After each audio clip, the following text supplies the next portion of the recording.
CM Revanth Reddy గారి పాలనపై మీ అభిప్రాయం ఏంటి సార్? ఇప్పుడు సీఎం రేవంత్ రెడ్డి పాలన కాకుండా కేసీఆర్ పాలన కాకుండా కూడా ఉచిత పథకాలు అనేది ఇవ్వడం అనేది వృధా అనిపిస్తుంది. కాబట్టి వృధా ఈ ఉచిత పథకాలు అనేది దాన్ని తీసేసి అభివృద్ధిపై కాన్సన్ట్రేషన్ చేస్తే బాగుంటుందని నా అభిప్రాయం.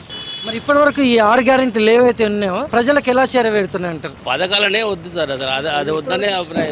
ఇప్పటి వరకు అయితే బియ్యం అయితే వస్తున్నాయి ఉచిత పథకాలలో, ఉచిత బస్సు ఒకటి, ఆ రెండు నాకు తెలిసినంత వరకు ఆ రెండే వస్తున్నాయి. ఇప్పుడు మిగతా వాటి గురించి నాకు అంత అవగాహన అయితే లేదు. కరెంటు వస్తుంది, ఇప్పుడు గ్యాస్ అనేది అందరికి రాలేదనుకుంటున్నాను నేను. మరి గతంలో కేసీఆర్ గారి పాలనపై మీ అభిప్రాయం ఏంటి సార్? కేసీఆర్ పాలన అంటే అప్పుడు జర వాటర్ సోర్స్ మంచిగా ఉండేది. అప్పుడు అంటే రైతులకు, ఇప్పుడు పేపర్లో వార్తల్లో చూస్తుంటే రైతులు అక్కడక్కడ ధర్నాలు వాటి గురించి, కరెంటు గురించి కానీ వాటర్ గురించి కానీ ధర్నాలు చేస్తున్నట్టు పేపర్లో చూస్తున్నాము. మరి ఎంతవరకు నిజం అనేది మనకు తెలియదు, కానీ అదైతే వస్తుంది, వార్తలు అయితే చూస్తున్నాం మనం. Thank you sir. Thank you.